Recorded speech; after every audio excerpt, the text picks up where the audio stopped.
If you want to get promoted in the next 12 months, this video really matters because the promotion paths have changed. And if you're still playing by the old rules, you will wait longer than you need to. We already know hard work alone can be invisible. We know that being busy can be invisible, and even being the most reliable person on the team can be invisible. Roles today are broader, leadership layers are thinner, and titles are harder than ever to come by. And the promotions that used to feel inevitable now feel very uncertain.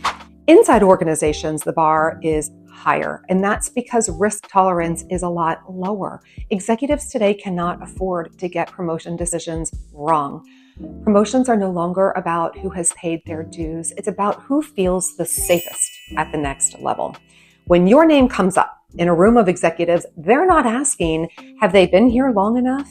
They're asking, would I trust this person with more scope? Would I put them in front of my boss? Would I stake my credibility on them? That's the evaluation. And the biggest mistake I see my middle manager clients make is this.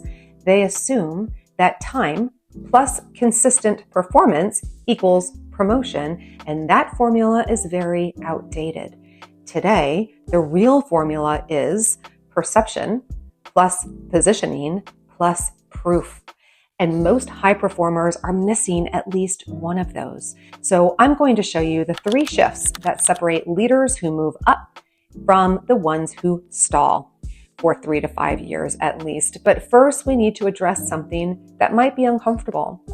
You cannot get promoted to the next level while you're thinking at your current level.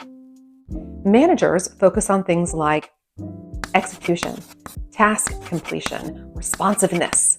Directors and vice presidents focus on trade-offs, enterprise impact, reputation, long-term positioning. And if you still feel like you need to prove that you're competent, you're not thinking like an executive, you're thinking like a manager. Execs don't prove themselves, they position themselves. And the leaders who accelerate their promotions do these 3 things consistently. Number 1 is awareness. They understand exactly how they are perceived. They know how they show up under pressure. They know how different personality types interpret them. They know what their stress behaviors communicate to everybody around them. And then they close the perception gap fast. The awareness blocker was the one that kept me stuck at the director level longer than I wanted to be. As a naturally outgoing person, I continually failed again and again to see that the more introverted and serious decision makers were turned off by my level of energy. And it wasn't until the critical need for self-awareness clicked for me that I began to edit myself based on who I was interacting with so that I could maximize my influence. This was not manipulation. This was not inauthenticity. It was deliberate and strategic. And if I wanted to be taken seriously by certain leaders, I had to learn how they needed to experience me, and then I had to deliver against that. This is the first leg of strategic positioning. Next is authority. Leaders on their way to executive ranks operate with executive presence before they even have the title. We've all seen it. These are the leaders speaking in distilled thinking, not rambling thinking out loud. They're the ones who manage conflict without being defensive. They're elevating conversations instead of drowning in detail. They feel and they behave senior before they're labeled senior. And finally, the 3rd leg of the positioning stool is acceleration. Leaders on the fast track don't wait to be noticed. They build internal sponsorship. Who are those senior influencers who would speak highly of them behind closed doors? They align their visibility with strategic priorities.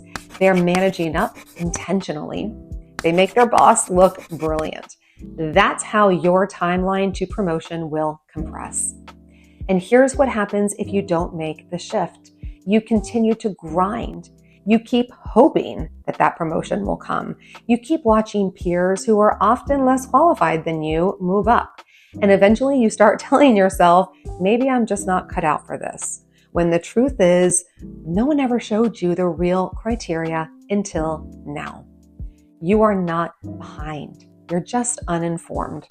I spent 20 years in rooms where these decisions were made. I've seen talented leaders stall, and I've seen others accelerate, not because they were smarter, but because they understood the game. If I was still in corporate today, this is exactly the framework I would use to ensure that I was positioning myself strategically. So, if you want a promotion in the next year, you cannot rely on being good at your job. You must be perceived as ready now, and that shift is deliberate. In my upcoming free live training, I'm breaking down exactly how promotion decisions are actually made and how you can deliberately evolve how you're being perceived so that you become the obvious choice. This is not generic leadership advice. This is the inside view from someone who has sat behind the curtains. So if you're serious about a promotion this year, head over to my website, sign up for my free newsletter, and be the first to know when the invites go out. Because once you understand how the decisions are actually made behind closed doors, you stop waiting and you start positioning.